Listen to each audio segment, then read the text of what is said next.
Hi friends, welcome back to our channel historical places Telugu. మనం వచ్చేసి కర్ణాటక రాష్ట్రంలో ఉన్న చిక్బలాపూర్ నుండి 10 కిలోమీటర్ల దూరంలో ఉన్న ఆదియోగి ఇషా ఫౌండేషన్ దగ్గర అయితే ఉన్నాము. ఈ ఇషా ఫౌండేషన్ అనేది చిక్బలాపూర్ నుంచి 10 కిలోమీటర్ల దూరంలో అయితే ఉంటుంది. చుట్టూ కొండలలో చల్లగా అందంగా చాలా బాగుంటుంది. మీరు ఎవరైనా రావాలనుకున్న వాళ్ళు సాయంత్రం 4 గంటలకి ఇక్కడ చేరుకుంటే 4 గంటల నుంచి 8 గంటల వరకు ఇక్కడున్న వాతావరణం కానీ ఆ అందాలు కానీ చాలా బాగుంటాయి. ఇక్కడ 7 గంటలకి సాయంత్రం లేజర్ షో కూడా ఒక 20 నిమిషాలు అయితే జరుగుతుంది. ఆ లేజర్ షో అయితే చాలా అద్భుతంగా అయితే ఉంటుంది. మనకి ఈ చిక్బలాపూర్ అనేది బెంగళూరు నుంచి 63 కిలోమీటర్ల దూరం, అలాగే అనంతపురం నుంచి 156 కిలోమీటర్లు, కడప నుంచి 216 కిలోమీటర్లు, మదనపల్లి నుంచి 94 కిలోమీటర్ల దూరంలో ఈ చిక్బలాపూర్ ఉంటుంది. అక్కడి నుంచి 10 కిలోమీటర్ల దూరంలో మనకి ఈషా ఫౌండేషన్ అయితే ఉంటుంది. ఉదయం 6 గంటల నుంచి రాత్రి 8 గంటల వరకు గుడి ఓపెన్లో అయితే ఉంటుంది. రాత్రి 8 గంటలైతే ఇక్కడ వచ్చిన భక్తులందరూ ఇళ్ళకైతే వెళ్ళిపోతారు.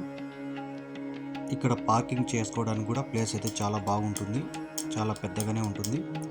మనకి 2 వీలర్లో వస్తే 20 రూపాయలు ఛార్జ్ అయితే తీసుకుంటారు 2 వీలర్కి. అలాగే కార్కి అయితే 50 రూపాయలు అయితే ఛార్జ్ తీసుకుంటారు. ఇంకా లోపలికి వెళ్ళడానికి ఎంట్రీ ఫీజు కానీ ఏముండవు. ఓన్లీ మనం బైక్స్ ఏమన్నా పార్కింగ్ పెట్టడానికి మాత్రమే ఛార్జ్ అయితే తీసుకుంటారు. ఇక్కడ గుడిలోకి వెళ్ళడానికి కానీ అన్నీ మొత్తం ఫ్రీనే. ఇక్కడ చూడండి, మనకి ఇలా వెళ్తూనే మనకి శివ స్టాచ్యూ అయితే కనిపిస్తుంది. ఇక్కడ నుంచి ఇక మనం వచ్చేసాం దగ్గరికి అయితే. ఇక మనకి దగ్గరలో కూడా ఏమన్నా అంగళ్ళు కానీ ఏమైనా కొనుక్కోవడానికి చిన్నపిల్లలకి అంగళ్ళు కానీ మొత్తం అయితే ఇక్కడ ముందరే ఉంటాయి. ఇక్కడికి రావడానికి మీ దగ్గర బైక్ లేకుంటే ఇక్కడ ఆటోలు ఉంటాయి, క్యాబ్స్ ఉంటాయి, అలాగే బస్సులు కూడా అయితే ఉంటాయి. మీరు చిక్బలాపూర్కి చేరుకుంటే అక్కడి నుంచి ఇక్కడికి ఆటోలో కానీ క్యాబ్లో కానీ అలాగే బస్సులో కానీ రావచ్చు. మీకు అందుబాటులో అయితే ఉంటాయి. ఇక్కడ ప్రసాదంగా నువ్వుల లడ్డు అయితే ఇస్తారు. అది ఒక లడ్డు వచ్చి 20 రూపాయలు కాస్ట్ అయితే వీళ్ళు తీసుకుంటారు. మనం బైక్ పార్కింగ్ చేస్తూనే మనకి ఈ నాగమండపం అయితే కనిపిస్తుంది. ఇక్కడ ఫొటోస్ కానీ వీడియోస్ కానీ అయితే తీయకూడదు. నేను వచ్చి దూరం నుంచి అయితే తీశాను కొంచెంగా. ఈ నాగదేవత దగ్గరికి వెళ్ళేటప్పుడు ఇక్కడ చాలా సైలెంట్గా అయితే ఉండాలి. అసలుకి మనం ఇక్కడ సౌండ్ కూడా చేయకూడదు, చాలా సైలెంట్గా అయితే వెళ్ళాలి. అక్కడ ఉన్న వాళ్ళు కూడా సైగలతోనే మనతో మాట్లాడతారు. మేము వచ్చి నైట్ కూడా వచ్చాము, మళ్ళీ పగులు కూడా వెళ్ళాము. చూడండి, ఇక్కడ ఆ నాగదేవత ముందరే ఒక టెంపుల్ అయితే ఉంటుంది, ఇలా శూలం ఉండేది. లోపల కూడా పోయి మనం దర్శనం చేసుకొని రావాలి. ఇక్కడ దర్శనం చేసుకుంటే మనకేమైనా నాగదోషాలు ఉంటాయి, అన్నీ పోతాయని ఇక్కడ నమ్మకం. ఈ టెంపుల్ వెనకాలే, ఇది దర్శనం చేసిన వెనకాలే మనకి శివయ్య స్టాచ్యూ అయితే ఉంటుంది. ఇక్కడ ఉన్న ప్రతిభ శిల్పం తల, భుజం, ఛాతీ మాత్రమే ఉంటాయి. ఇది సద్గురు జగ్గి వాసుదేవ గారు స్థాపించారు.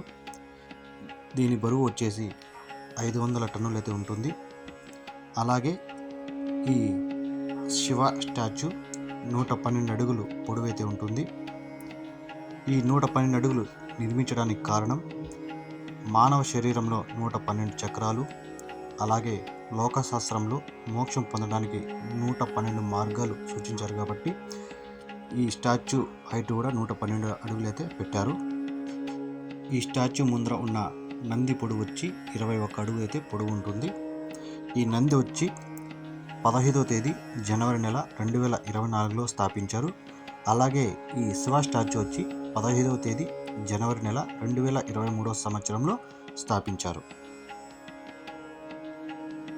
ఇక్కడ ప్రతిరోజు సాయంత్రం 7 గంటలకి లేజర్ షో వచ్చి జరుగుతుంది. ఒక 20 నిమిషాలు లేజర్ షో అయితే ఉంటుంది.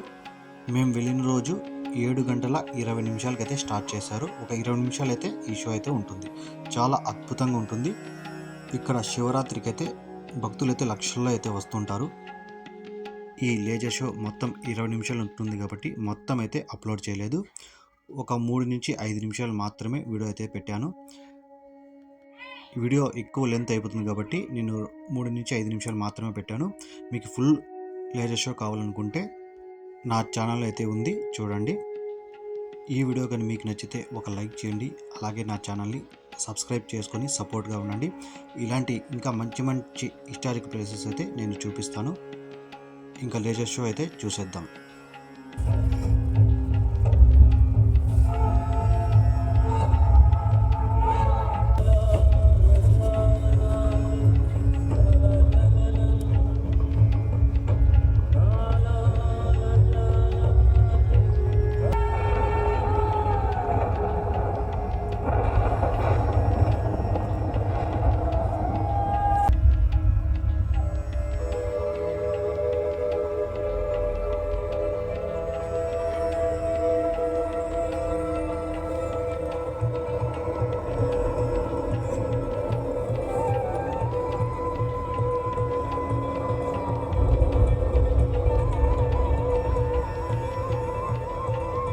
When his stillness lasted for years on end.